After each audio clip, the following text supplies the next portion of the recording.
चलिए, good evening students. आशा करते हैं आप लोग सेकेंड सिटिंग के जब एग्जाम हॉल से निकले होंगे आपका चेहरा मुस्कुराते हुए खिल रहा होगा, क्योंकि हमने जो रात में 250 ऑब्जेक्टिव करवाए थे, लगभग 45 या 50 question same to same objective हमारे गेस पेपर 250 से उठाया गया और ऑप्शन सेम टू सेम मिल रहा। नहीं परवाना, अभी भी हमारे चैनल पर वीडियो अपलोड है, आप जाकर देख सकते हैं। मेरे पास क्वेश्चन सेट ए है, देख लीजिए, हम सगर अंडरलाइन किए हुए हैं, देख सकते हैं।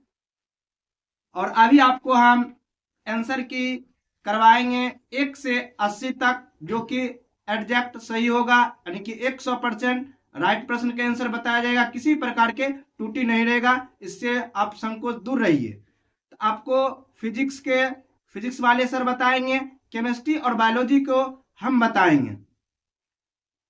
तो फिजिक्स का आंसर फिजिक्स वाले सर यानी कि गौरव सर बताएंगे, केमिस्ट्री और बायोलॉजी मुख्य रूप से हम आंसर बताएंगे, क्योंकि फिजिक्स में मुझे उतना नॉलेज है नहीं, इसीलिए गौरव सर ही इसके विशेष वर्णन करेंगे। गौरव सर, कम हियर। बहुत बहुत धन्यवाद रवि जी। तो आज आप लोग का एग्जाम बहुत ही अच्छा एग्जाम गया होगा। तो आज जो भी बोर्ड एग्जाम में क्वेश्चन आपको पूछा गया, उस क्वेश्चन का हम आपके सामने आंसर बतलाने का प्रयास करेंगे, और आप लोग जरूर ही कमेंट कीजिएगा कितना सही हुआ और कितना गलत हुआ। बिना समय गंवाए हुए हम आते सीधा डायरेक्ट क्वेश्चन पर। तो सबसे पहला क्वेश्चन आपका है, पानी में छड़ी को मुड़ी हुई दिखाई देने का कारण है। तो पहला ऑप्शन है आपका परावर्तन, अपवर्तन, विक्षेपण और परिकीर्णन।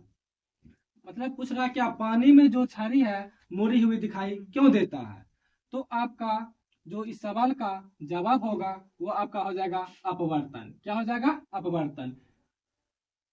अब अगला क्वेश्चन, निम्नलिखित में किसका अपवर्तनांक सबसे अधिक होता है। क्योंकि यह क्वेश्चन हम आपको क्लास में ही बता दिए थे कि यह क्वेश्चन बहुत ही इंपॉर्टेंट क्वेश्चन है। आप लोग इस क्वेश्चन को जरूर ही हमेशा दिमाग में रखिए। तो अपवर्तनांक सबसे अधिक किसका होगा? तो हो जाएगा हीरा का। किसका हो जाएगा? हीरा का। अब तीसरा क्वेश्चन है, स्पेक्ट्रम में किस रंग की किरण का झुकाव अधिक होता है। मतलब यहाँ पे ये पूछ रहा है किस रंग का झुकाव सबसे अधिक होता है। तो ऊपर होता है क्या? लाल। नीचे क्या होगा? बैगनी। क्या हो जाएगा? बैगनी। तो स्पेक्ट्रम में किस रंग की किरण का झुकाव सबसे अधिक होगा? तो हो जाएगा किसका? बैगनी का। और लाल का सबसे कम हो जाएगा। अब अगला क्वेश्चन आपका 4 नंबर क्वेश्चन आप पूछ रहा है। 4 नंबर क्वेश्चन, आंख का रंगीन भाग होता है लेंस, आइरिस, रेटिना, कॉर्निया। इसका आंसर हो जाएगा आपका आइरिस। क्या हो जाएगा? आइरिस या रहता परितारिका। आइरिस या परितारिका। आइरिस जो है आपका यहाँ पर अंग्रेजी वर्ड दे दिया है। इस तरह से चौथा का आंसर बी हो जाएगा। क्वेश्चन नंबर 5, सामान्य नेत्र की निकट बिंदु है। तो पूछ रहा है सामान्य नेत्र की निकट बिंदु होगा। ऑप्शन ए अनंत, option B 50 centimetre, option C 100 centimetre, option D 25 centimetre. तो पूछ रहा है कि हम लोग को निकट बिंदु, क्या पूछ रहा है? निकट बिंदु। तो निकट बिंदु हो जाएगा हम लोग का क्या? 25 सेंटीमीटर। क्या हो जाएगा? 25 सेंटीमीटर। रहता है यहाँ पर दूर तो अनंत हो जाता है। क्वेश्चन नंबर 6, जिस दोष में व्यक्ति को दूर की वस्तुएं स्पष्ट नहीं दिखती है वह है दूरदृष्टि दोष, निकट दृष्टि दोष, जरा दूरदर्शिता, डी इनमें से कोई नहीं। तो इसका हो जाएगा आंसर बी, निकट दृष्टि दोष। निकट दृष्टि दोष। अगला क्वेश्चन, सिर्फ आज हम लोग आपका आंसर मिला रहे हैं कि कितना सही हुआ कितना गलत हुआ। ऑब्जेक्टिव क्वेश्चन, निकट दृष्टि दोष को सुधारा जाता है? उत्तल लेंस द्वारा, अवतल लेंस द्वारा लिखा है यहाँ पर, सी बेलनाकार लेंस द्वारा, इनमें से कोई नहीं। हम लोग क्लास में आपको बताए थे निकट या दूर, अवतल उत्तल। जखन बोलेंगे, जखन ही क्वेश्चन रहेगा निकट मतलब अवतल, निकट रहेगा तो अवतल, दूर रहेगा तो उत्तल, दूर रहेगा तो उत्तल। मतलब बड़ा में बड़ा अक्षर, छोटा वाला में छोटा अक्षर वाला रहेगा। यहाँ क्या पूछा है? निकट। क्या पूछा है? निकट। हो जाएगा क्या? अवतल लेंस। क्या हो जाएगा? अवतल लेंस इसका। अब क्वेश्चन नंबर 8, विद्युत शक्ति का एसआई मात्रक होता है? ए वोल्ट, बी वाट, सी जूल, डी कूलम। तो विद्युत शक्ति का ऐसा मात्रा हो जाएगा कौन सी? वाट। कौन सी हो जाएगा? वाट। अब अगला क्वेश्चन आपका बायोलॉजी से है, तो रवि सर आपको इसका आंसर कराएंगे। चलिए, इसी प्रकार आपको बायोलॉजी, फिजिक्स, केमिस्ट्री का आंसर देते रहेंगे। जब फिजिक्स का आंसर आएगा तो गौरव सर बताएंगे, जब केमिस्ट्री बायोलॉजी का आएगा तो हम खुद बताएंगे। देखिए 9 नंबर प्रश्न कह रहा है, रेजिन निम्नलिखित में से किस पौधे का उत्सर्जी पदार्थ है? यानी कि कौन सा ऐसा पदार्थ है जो शरीर पादप में अपशिष्ट होता है? तो ये रेजिन जो निकलता है, ये चीड़ नामक पादप से निकलते हैं। ऑप्शन ए राइट आंसर है। नेक्स्ट क्वेश्चन करिए। चलिए 10 नंबर देखिए, गुर्दे में उत्पादित मूत्र मूत्राशय में किस नली द्वारा जाती है? तो मूत्र जो होता है मूत्राशय में मूत्र वाहिनी नली के द्वारा जाती है। ऑप्शन बी राइट आंसर है। नेक्स्ट क्वेश्चन करिए। है ना?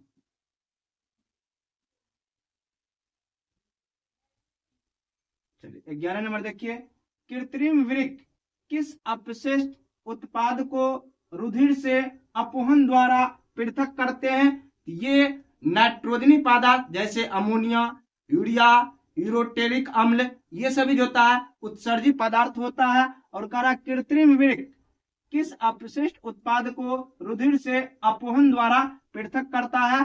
तो नाइट्रोजनी युक्त पदार्थ को अपवहन करता है। ऑप्शन ए राइट आंसर होगा। नेक्स्ट क्वेश्चन करिए।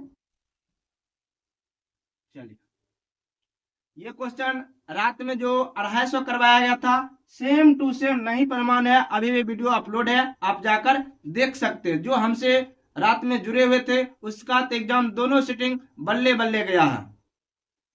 पौधे में निम्नलिखित में कौन अंग गुरुत्वानुवर्तन दर्शाता है? ये फर्स्ट सिटिंग में भी पूछा हुआ था, सेकंड सिटिंग में भी पूछा हुआ। ये जड़ जो होता है पौधे में गुरुत्वानुवर्तन करता, यानी कि पृथ्वी की ओर वृद्धि करता है। ऑप्शन ए राइट आंसर है।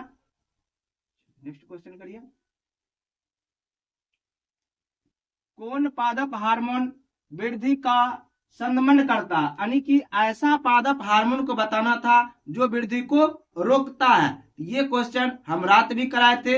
एब्सिसिक एसिड जो होता है पौधे के वृद्धि को रोकता है। तो देख लीजिए ऑप्शन कहाँ है, ऑप्शन से राइट आंसर है। नेक्स्ट क्वेश्चन करिए।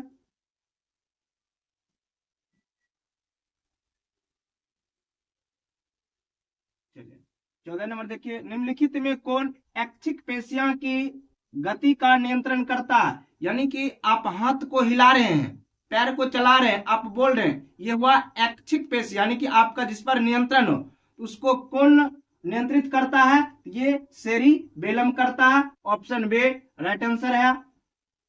चलिए नेक्स्ट क्वेश्चन करिए।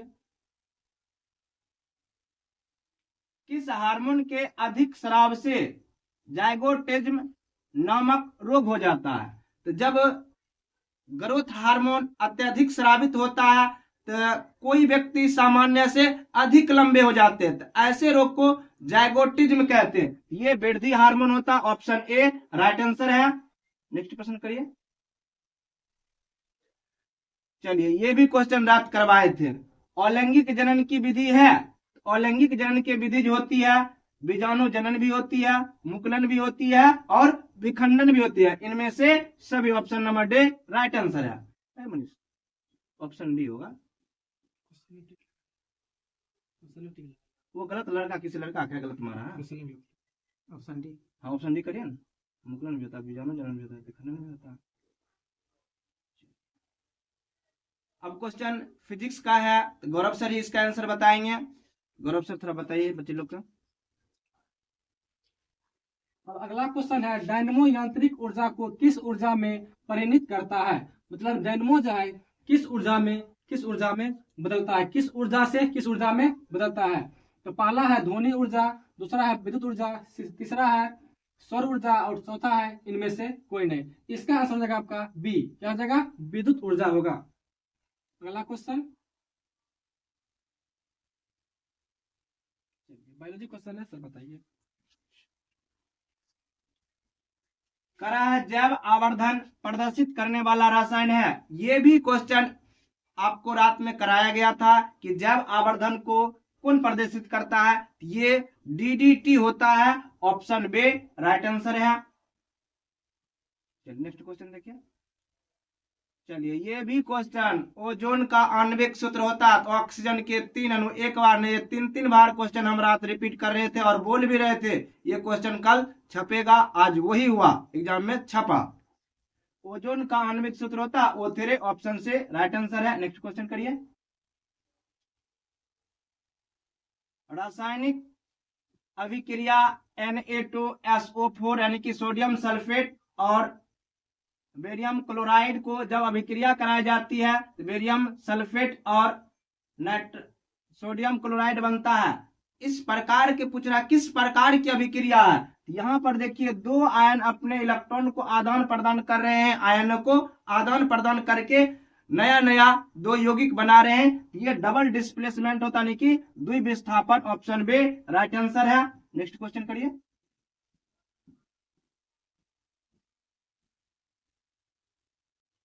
चलिए क्वेश्चन नंबर 21 देखिए। रासायनिक अभिक्रिया के दौरान किस पदार्थ में ऑक्सीजन का योग कहलाता है? जब ऑक्सीजन का योग होता है उसे उपचयन अभिक्रिया कहते हैं। जब ऑक्सीजन का त्याग होता है उसे अपचयन अभिक्रिया। यहाँ कह रहा है योग होता है यानी कि उपचयन। ऑप्शन बी राइट आंसर है। चलिए ये भी क्वेश्चन अभी भी आप जाकर देख सकते हैं, बचा पड़ा हुआ है वीडियो में। जल में हाइड्रोजन तथा ऑक्सीजन के परमाणु संख्या का अनुपात होता है। आपको बताए थे कि जल के अनुसूत्र होता है H2O। H2 इसमें देखिए हाइड्रोजन कितना है 2, तो 2 हो जाता। ऑक्सीजन कितना है 1, यानी कि 2:1। देखिए ए नंबर में दे रखा है 2:1। ऑप्शन ए राइट आंसर है। नेक्स्ट क्वेश्चन करिए। ये भी क्वेश्चन रात का ही है। खरिया का रासायनिक सूत्र होता है और ये फर्स्ट सेटिंग में भी क्वेश्चन रिपीटेड है, जाकर देख सकते हैं। खरिया का रासायनिक सूत्र यानी कि कैल्शियम कार्बोनेट CaCO3। ऑप्शन से राइट आंसर है। नेक्स्ट क्वेश्चन करिए। दूध से दही बनने में निम्नलिखित में कौन सी अभिक्रिया होती है? जब दूध से दही बनती है इस क्रिया को किण्वन कहते हैं। ऑप्शन से राइट आंसर है। चलिए नेक्स्ट क्वेश्चन करिए।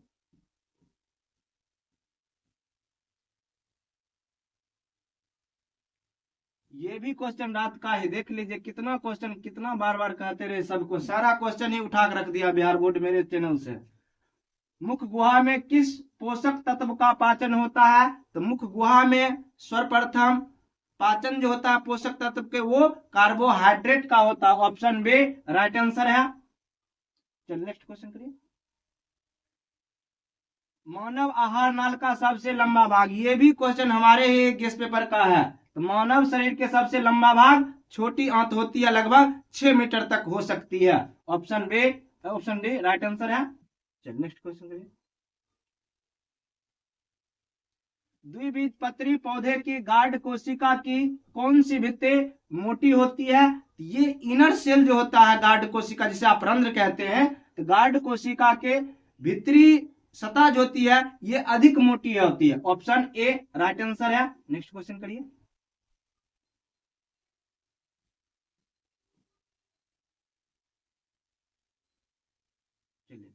ग्लाइकोलाइसिस कहाँ होती है? ग्लाइकोलाइसिस कोशिका द्रव्य होती है। ऑप्शन ए राइट आंसर है। नेक्स्ट क्वेश्चन करिए। चलिए, ये क्वेश्चन हमारे चैनल से भी लिया गया है और फर्स्ट सिटिंग में भी ये क्वेश्चन पूछा था। मत्स्य का यानी कि मछली का मुख्य श्वसन अंग होता है, तो मत्स्य का श्वसन अंग जो होता है ये गिल्स होता है। तो ऑप्शन देख लीजिए गिल्स कहाँ है, ऑप्शन डे राइट आंसर। देखिए कौन ले रहा था, इसका भी फेफड़ा मार दिया, पगले हुए था। चलिए नेक्स्ट क्वेश्चन देखिए, मानव हृदय घिरा हुआ होता है, ये भी क्वेश्चन हमारे चैनल से ही है, जाके देख सकते हैं, अभी वीडियो पड़ा हुआ है। मानव हृदय घिरा हुआ होता है पेरिकार्डियम द्रव्य से, ऑप्शन डे राइट आंसर है। नेक्स्ट क्वेश्चन करिए। चलिए, प्लाज्मा का रंग होता है, ये भी क्वेश्चन हमारे चैनल से ये रात वाले 250 क्वेश्चन से मैक्सिमम क्वेश्चन मैचिंग कर रहा है। प्लाज्मा का रंग होता है, प्लाज्मा का रंग जो होता है हल्के पीले होता है, ऑप्शन से राइट आंसर है। नेक्स्ट क्वेश्चन करिए। चलिए 32 नंबर देखिए, निम्नलिखित में से कौन पौधे में जल संवाहक उत्तक है, ये भी रिपीटेड क्वेश्चन है। क्या बताए, बोलते बोलते मेरा मुंह थक जाता है। हर क्वेश्चन ही हमारे चैनल से उठा कर रख दिया बिहार बोर्ड। जो बच्चे हमसे जुड़े हुए थे उन सभी तो आज बल्ले बल्ले हो गया होगा दोनों सीटिंग में। निम्नलिखित में कौन पौधे में जल संवाहक उत्तक होता है, तो बताए थे ज्वासे जल, ज्वासे जाइलम, यानी कि जाइलम उत्तक जो होता है जल एवं खनिज तत्व को परिवहन करता है, ऑप्शन सी राइट आंसर है। नेक्स्ट क्वेश्चन करिए। चलिए, ये भी क्वेश्चन हमारे ही गेस्ट पेपर से 250 वाला से देख लीजिए। एक तत्व का इलेक्ट्रॉनिक विन्यास 2 8 7 है, इस तत्व की परमाणु संख्या क्या होगी, तो 2 8 10 7 कितना होता है 17। 17 किसका होता है, क्लोरीन की परमाणु संख्या, ऑप्शन से राइट आंसर है। चलिए नेक्स्ट क्वेश्चन करिए। 34 नंबर देखिए, निम्नलिखित में से किसमें इलेक्ट्रॉन को बाहर निकालना सबसे आसान है। सबसे बाहर इलेक्ट्रॉन को निकालना, ये देखिए तीनों में देखिए प्लस प्लस है, इसमें आसान नहीं हो सकता क्योंकि ये ऑलरेडी धनावेशित है। तो इलेक्ट्रॉन को निकालना एम, यानी कि ए राइट आंसर है। नेक्स्ट क्वेश्चन करिए। ये तो हो चुका है ना ग्लाइकोलाइसिस, ऊपर करिए, ये भी हो गया।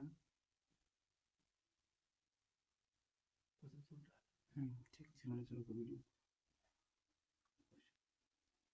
निम्नलिखित में कौन संक्रमण तत्व नहीं है, तो संक्रमण तत्व जो देखिए ऑप्शन ए का रहा निकेल, बी का रहा कॉपर, सी का रहा लोहा यानी कि Fa, और डी देखिए कैल्शियम, ये संक्रमण तत्व नहीं होता, ऑप्शन डी राइट आंसर है। नेक्स्ट क्वेश्चन करिए। कोयला तथा पेट्रोलियम है, तो कोयला तथा पेट्रोलियम जो होता है ये जीवाश्म ईंधन है, ऑप्शन ए राइट आंसर है। नेक्स्ट क्वेश्चन करिए। 37 देखिए, निम्नलिखित में किसके कारण पर्यावरण का संतुलन बिगड़ जाता है, तो ए का रहा है बढ़ती मानव जनसंख्या से, वन रोपण से, सी का रहा अधिक हरे पौधे उगाने से, डी का रहा जैव विविधता से।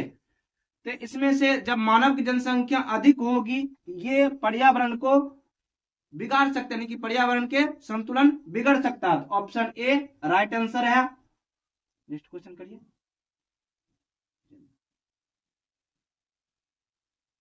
चलिए 38 नंबर क्वेश्चन फिजिक्स का है, गौरव सर बताएंगे इसका आंसर। आइए गौरव सर। क्वेश्चन नंबर 38, निम्नलिखित में किसका उपयोग बिजली उत्पादन में होता है, लोहा, तांबा, पवन और मिट्टी। तो क्वेश्चन यहाँ पर समझना ही है, क्वेश्चन में कह रहा कि बिजली उत्पादन में, बिजली उत्पादन में लोहा नहीं होगा, तांबा नहीं होगा, पवन, आंसर क्या होगा पवन, डी क्या है मिट्टी। इस तरह से इस क्वेश्चन का जो आंसर होगा आपका डी होगा, क्या हो जाएगा डी, जो पंखी घुमाते थे पानी गिराते थे वही उसका पवन है, वही वाला पानी नहीं, सॉरी पवन है, पवन हवा द्वारा होगा इसमें। क्वेश्चन नंबर 39 देखिए, दंत क्षरण का कारण है, यानी कि दांत का क्षय होने का कारण कौन कौन है। आज भी ऑफलाइन जो बच्चा पढ़ रहे हैं उसको आज बताकर ही आ रहे हैं। एक आ रहा है मीठे चीज का खाना, यदि आप मीठे चीज के खाते हैं अच्छी तरह से मुंह को सफाई नहीं करते हैं ये आपके दांत के में अम्ल से साथ अभिक्रिया करने लगते हैं और क्षरण करने लगते हैं, बी कह रहा दांतों के साफ न करने से, यदि आप दांत के अच्छी तरह से साफ सफाई नहीं करते हैं तब पर भी क्षरण होगा। डी कह रहा, सी कह रहा बैक्टीरिया द्वारा अम्ल का निर्माण होना, यानी कि इनमें से सभी से दांत का क्षरण हो सकता है। ऑप्शन डी राइट आंसर है। नेक्स्ट क्वेश्चन करिए। चलिए, निम्नलिखित में से क्या स्वपोषी पोषण के लिए आवश्यक नहीं है? ये भी हमारे गेस क्वेश्चन का है 250 वाला से। तो देखिए स्वपोषी पोषण के लिए जरूरी क्या क्या है? तो जल, सूर्य प्रकाश, क्लोरोफिल और CO2। तो वहां देखिए ऑप्शन ए करा CO2 तथा जल, बी करा क्लोरोफिल और सी करा सूर्य प्रकाश। ये तीनों आवश्यक है प्रकाश संश्लेषण यानी कि स्वपोषी के लिए, लेकिन ऑक्सीजन आवश्यक नहीं है। ऑप्शन डी राइट आंसर है। नेक्स्ट क्वेश्चन करिए।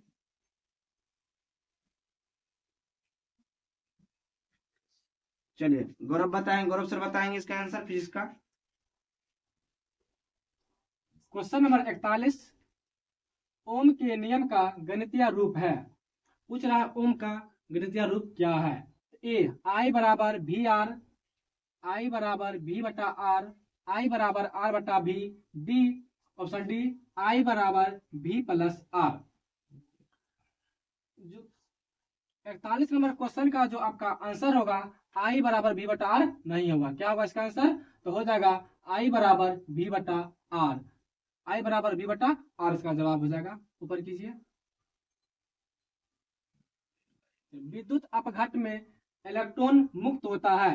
तो पूछ रहा है कि विद्युत अपघट में इलेक्ट्रॉन मुक्त होता है किस पर? तो हो जाएगा एनोड पर। किस पर हो जाएगा? एनोड पर। ताप बढ़ने से चालक के प्रतिरोध पर क्या प्रभाव पड़ता है? मतलब ताप बढ़ने से चालक के प्रतिरोध पर क्या प्रभाव पड़ेगा? बढ़ता है, घटता है, बढ़ता या घटता नहीं, इनमें से कोई नहीं। ताप बढ़ने से चालक के प्रतिरोध पर क्या होगा? ताप बढ़ेगा। ताप क्या होगा? बढ़ेगा।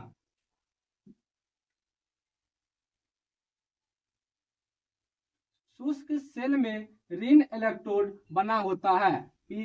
पीतल का, कार्बन का, जस्ता का, इनमें से कोई नहीं। इसका आंसर हो जाएगा जस्ता का। क्या हो जाएगा? जस्ता का। प्रत्यावर्ती धारा की दिशा चालक में ऑप्शन ए एक समान, बी आवर्ती रूप से उलट जाती है, 2 बार बदलती है, डी इनमें से कोई नहीं। तो पूछ रहा क्या प्रत्यावर्ती धारा की दिशा चालक में क्या होगा? आवर्ती रूप से उलट जाएगा। क्या होगा? आवर्ती रूप से उलट जाएगा, एक समान कभी नहीं रहता है। अगला क्वेश्चन 46 नंबर क्वेश्चन, निम्नलिखित में कौन सुरक्षा युक्ति है?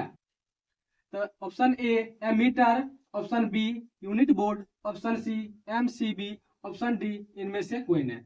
पूछ रहा है कि हम लोग को सुरक्षा युक्ति क्या है? मतलब कभी वोल्टेज बढ़ता है तो कभी घटता है, कौन हमको तार को मतलब शॉर्ट सर्किट से बताता है? इसका आंसर हो जाएगा MCB। क्या हो जाएगा? MCB। हमारे घरों में जो विद्युत आपूर्ति की जाती है वह ऑप्शन ए 220 वोल्ट पर दिष्ट धारा होती है, बी 12 वोल्ट पर दिष्ट धारा होती है, सी 220 वोल्ट पर प्रत्यावर्ती धारा होती है, ऑप्शन डी 12 वोल्ट पर प्रत्यावर्ती धारा होती है।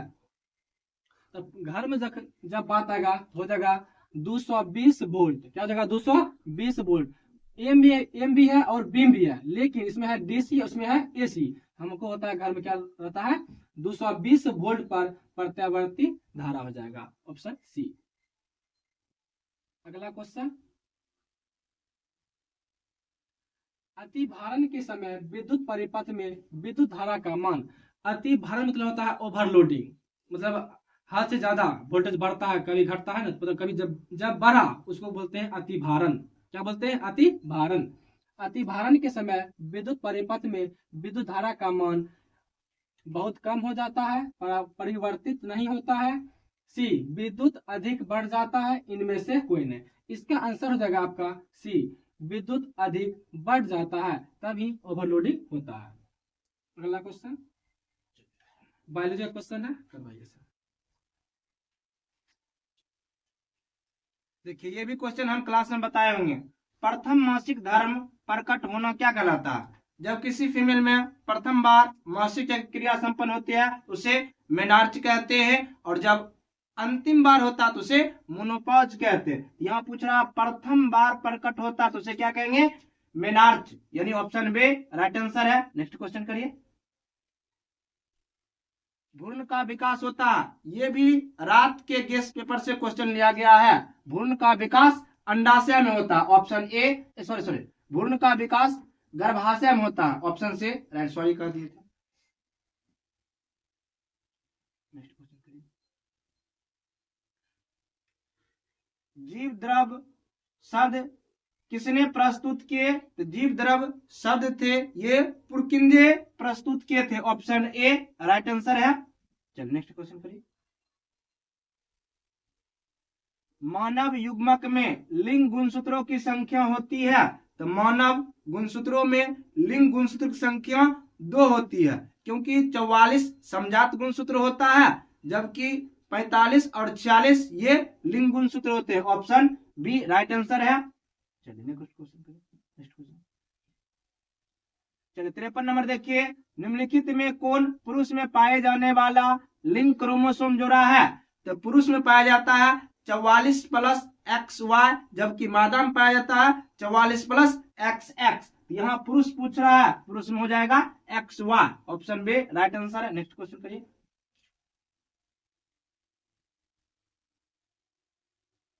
जीवाणु कहलाते हैं, तो जीवाणु और कवक जो होते हैं ये अपघटक कहलाते हैं, ऑप्शन बी राइट आंसर है। नेक्स्ट क्वेश्चन करिए। निम्नलिखित में कौन एक भूमिगत जल का उदाहरण है? ये हो जाएगा कुआं, ऑप्शन बी राइट आंसर है। नेक्स्ट क्वेश्चन करिए। तालाब किस प्रकार का पारिस्थितिक तंत्र है? तो तालाब जो होता है ये प्राकृतिक पारिस्थितिक तंत्र होता है, ऑप्शन बी राइट आंसर है। नेक्स्ट क्वेश्चन करिए।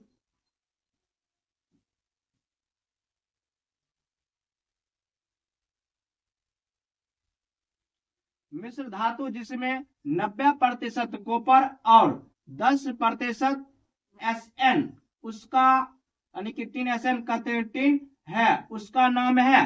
तो जब कॉपर और टिन को मिलाया जाता है तो कौन सा मिश्र धातु का निर्माण होता है? ऑप्शन डी राइट आंसर है। निम्नलिखित में सबसे कठोर प्राकृतिक पदार्थ है? ये फर्स्ट सिटिंग में भी पूछा हुआ था और सेकेंड सिटिंग में है, और हमारे गेस्ट पेपर्स में भी ये क्वेश्चन है। यानी सबसे कठोर प्राकृतिक पदार्थ होता है हीरा होता है, ऑप्शन सी राइट आंसर है। नेक्स्ट क्वेश्चन करिए। चलिए इथाइल अल्कोहल का अणुसूत्र होता है, इथाइल अल्कोहल का अणुसूत्र C2H5OH होता है, ऑप्शन बी राइट आंसर है। नेक्स्ट क्वेश्चन करिए। चलिए क्वेश्चन नंबर 6 बेंजीन का अणुसूत्र है, ये भी रात क्वेश्चन करवाए थे 250 वाला में, 250 वाला से मैक्सिमम क्वेश्चन मिला है। यदि आप रात के केवल देख लेते और भोरे जाकर दोनों सिटिंग में 40 में 40 हूबहू आप ला सकते थे, और मैक्सिमम बच्चा जो जुड़े हुए थे उसको तो लाभ हुआ ही है। बेंजीन का अणुसूत्र C6H6 होता है, question option number C right answer है।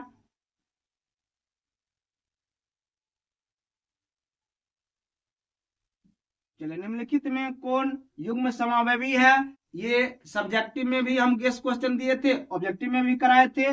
तो यहाँ पर देखना है कि अणुसूत्र समान होना चाहिए। कौन सा युग्म समावयवी है ना जिसमें अणुसूत्र समान हो लेकिन उसका संरचना और भौतिक गुण भिन्न भिन्न हो? तो यहाँ पर देखिए C2H5OH, यानी टोटल देखिए H कितना हुआ 6, यहाँ पर देखिए CH3 और CH3 देखिए तो हाइड्रोजन हो जाएगा 6, और यहाँ देखिए ऑक्सीजन कितना है, कार्बन कितना है 2, यहाँ भी देखिए C और C, यहाँ भी यानी कि कार्बन की संख्या 2 है और हाइड्रोजन टोटल 6 है, और ऑक्सीजन दोनों में देखिए 1-1 है। तो अणुसूत्र समान होना चाहिए, ठीक, लेकिन संरचना और भौतिक गुण भिन्न भिन्न होना चाहिए, ऑप्शन से राइट आंसर है। नेक्स्ट क्वेश्चन करिए। एसिटिक अम्ल का आयुपेक नाम होता है? एसिटिक अम्ल के एथनोइक अम्ल होता है, ऑप्शन ए राइट आंसर है। नेक्स्ट क्वेश्चन करिए। अल्कोहल में कौन सा तत्व उपस्थित नहीं है? ये क्वेश्चन फर्स्ट सिटिंग में भी पूछा गया था। अल्कोहल में कार्बन होता है, हाइड्रोजन होता है ऑक्सीजन होता है लेकिन नाइट्रोजन नहीं होता है। ऑप्शन डी राइट आंसर है। नेक्स्ट क्वेश्चन करिए।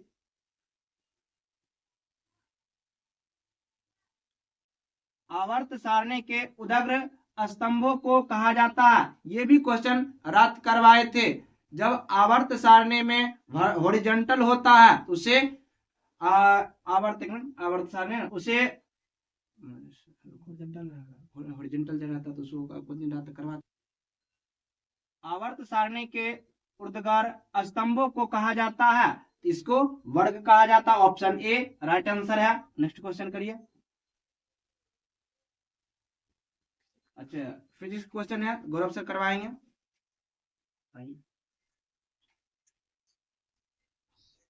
Question number 65। जब वस्तु फोकस पर हो तब अवतल दर्पण में बना प्रतिबिंब कैसा होगा। जब बात बोला है अवतल दर्पण, इसमें प्रतिबिंब जब भी बनेगा तो वास्तविक और उल्टा कैसा बनेगा, वास्तविक और उल्टा, वास्तविक और उल्टा। तो पूछ रहा कहाँ पर, फोकस पर। जब वस्तु कहाँ हो, फोकस पर, तो वास्तविक और केंद्र पर तो नहीं बनेगा, आवासी नहीं होगा, कोई प्रतिबिंब नहीं है। इसका आंसर हो जाएगा सी अनंत पर। जब वस्तु कहाँ होगा, फोकस पर, तो प्रतिबिंब कहाँ बनेगा, अनंत पर। अगला क्वेश्चन।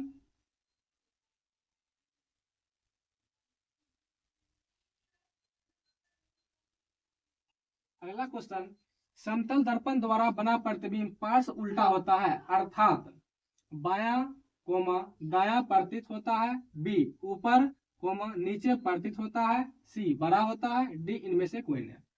कर रहा क्या, समतल दर्पण जो है ना प्रतिबिंब पार्श्व रूप कैसा बनेगा, तो पार्श्व रूप बनेगा है उल्टा। मतलब क्या, जब आप दिखाइएगा दायां हाथ उसमें दिखाई पड़ेगा बायां हाथ, जब दिखाएगा बायां हाथ दिखाई पड़ेगा दायां हाथ। इस तरह से इसका जो आंसर होगा तो बायां दायां प्रतीत होता है, मतलब हमेशा उल्टा, राइट लेफ्ट लेफ्ट राइट दिखाई पड़ता है किसी में, समतल दर्पण में। इसका आंसर ए हो जाएगा। अवतल दर्पण में फोकस पर बना प्रतिबिंब होता है, तो अवतल दर्पण है किसमें है, अवतल। जब बात बोला है अवतल से बनेगा वास्तविक, कैसा बनेगा, वास्तविक और उल्टा। तो पूछ रहा कैसा, दर्पण में फोकस पर बना प्रतिबिंब, वस्तु कहाँ पर है, फोकस पर। अवतल दर्पण में फोकस पर बना प्रतिबिंब होता है, तो वास्तविक और उल्टा, कैसा, वास्तविक और उल्टा।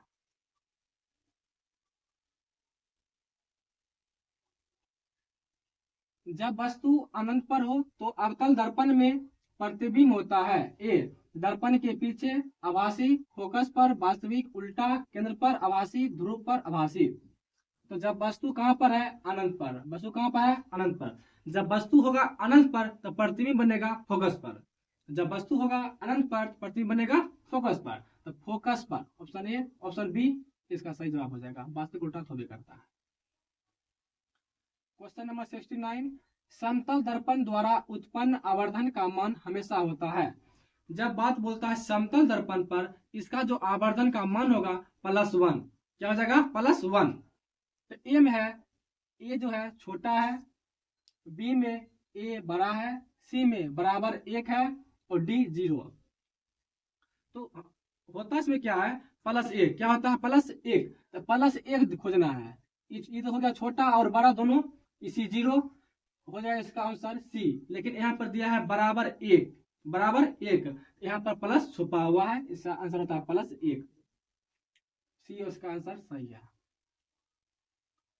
प्रकाश का अपवर्तन होता है क्योंकि, पर पूछ रहा क्या प्रकाश का अपवर्तन क्यों होता है, तो ऑप्शन ए है प्रकाश की गति में परिवर्तन होता है, बी आवृत्ति में परिवर्तन होता है, सी रंग में परिवर्तन होता है, डी इनमें से कोई नहीं। तो इसका जो अपवर्तन होता है प्रकाश का, मतलब एक माध्यम से दूसरे माध्यम में जाता है, तो इसका आवृत्ति पर प्रभाव नहीं पड़ता है, इसका गति पर प्रभाव पड़ता है। तो इसका आंसर होगा प्रकाश की गति में परिवर्तन। अगला क्वेश्चन। अगला क्वेश्चन है अपवर्तनांक की इकाई है मीटर प्रति सेकेंड, बी कोई इकाई नहीं, सी मीटर, डी सेंटीमीटर। एक बात आप ध्यान सुनिए, जितना भी क्वेश्चन करवाया गया है इसमें ब्लैक पेन से टिक लगा हुआ है, इस जो क्वेश्चन विद्यार्थी भेजा है वो क्वेश्चन भेजा है, यहाँ पर जो आपका जवाब होगा वो रेड पेन से दिया गया होगा। इसको ही रेड पेन, जो क्वेश्चन का आंसर दिया गया है रेड पेन होगा, वही आपका सही जवाब होगा। ये क्वेश्चन जो भेजा है ना, इसीलिए यहाँ पर ब्लैक या ब्लू दिखाई पड़ रहा है। तो अपवर्तनांक की इकाई है मीटर प्रति सेकेंड, कोई इकाई नहीं, मीटर सेंटीमीटर। अपवर्तनांक का जो होता है इसका कोई मात्रक नहीं होता है। ऑप्शन बी इसका सही जवाब हो जाएगा। वायु में प्रकाश की गति लगभग होता है ये 3 × 10⁴ मीटर प्रति सेकेंड। अब देखिए क्लास में बताए भी थे, आप पहले ध्यान देना है कि मीटर प्रति सेकेंड पूछ रहा है या किलोमीटर पूछ रहा है। यहाँ पूछ रहा है क्या, मीटर प्रति सेकेंड। तो 10 पावर यहाँ पर 4 है, यहाँ पर 5 है, यहाँ पर 6 है, यहाँ पर 8 है। ये तो बहुत हल्का क्वेश्चन था। वायु में प्रकाश की गति लगभग होती है 3 × 10⁸ मीटर प्रति सेकेंड। इसका जवाब ये सही है। क्वेश्चन नंबर 73 केमिस्ट्री का है, रिसर्च करवाइए।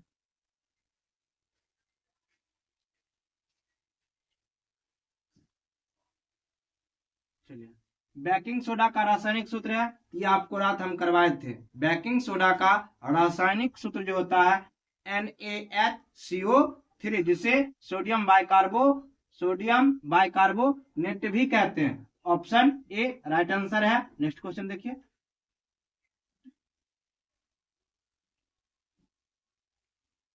निम्नलिखित में कौन लवण है? ये हमारे गैस से क्वेश्चन लिया गया है। तो ए कह रहा है हाइड्रोक्लोरिक अम्ल, बी कह रहा है सोडियम हाइड्रोक्साइड, और सी कह रहा है पोटेशियम सल्फेट, और डी कह रहा है अमोनियम हाइड्रोक्साइड। यहाँ पर लवण पूछ रहा है, तो लवण जो होता है पोटेशियम सल्फेट यानी कि K2SO4। ऑप्शन से राइट आंसर है। नेक्स्ट क्वेश्चन करिए।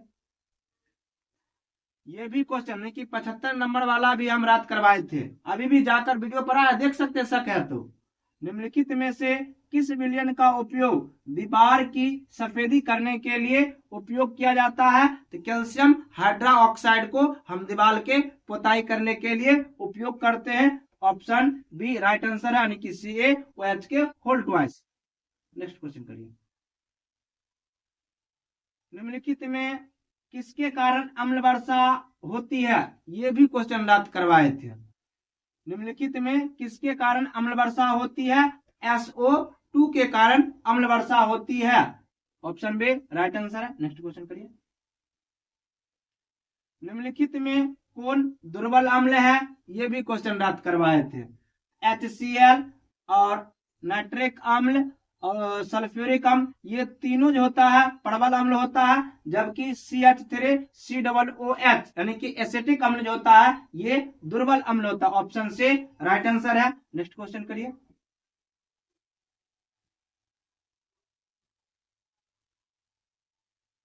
निम्नलिखित में कौन अधातु है? ये क्वेश्चन भी फर्स्ट सिटिंग में आया हुआ है। अधातु जो होता है कार्बन होता है। ऑप्शन से राइट आंसर है। नेक्स्ट क्वेश्चन करिए। लोहा को जिंक से लेपित करने की क्रिया को क्या कहते हैं? गैल्वेनाइजेशन कहते हैं। ऑप्शन से राइट आंसर है। नेक्स्ट क्वेश्चन करिए। निम्नलिखित में कौन सबसे अधिक क्रियाशील धातु है? आपको याद होगा रात करवा रहे थे तो उसमें बताए थे एक ट्रिक, काशीनाथ के माले आलू जरा फीके पकाता है। तो काशीनाथ देखिए के आ रहा है कि पोटेशियम सबसे ऊपर होता है। ऑप्शन डी राइट आंसर है। यानी कि मैक्सिमम क्वेश्चन हम रात जे 250 लाए थे, दोनों सिटिंग में, चाहे फर्स्ट सिटिंग हो या फिर सेकेंड सिटिंग हो, दोनों में 40 एबव क्वेश्चन हमारे गेस्ट पेपर से लड़ा। जो भी बच्चे हमसे जुड़े हुए थे सभी को अच्छा लाभ हुआ है, और आशा करते हैं आपका रिजल्ट में बेहतर आवे। धन्यवाद।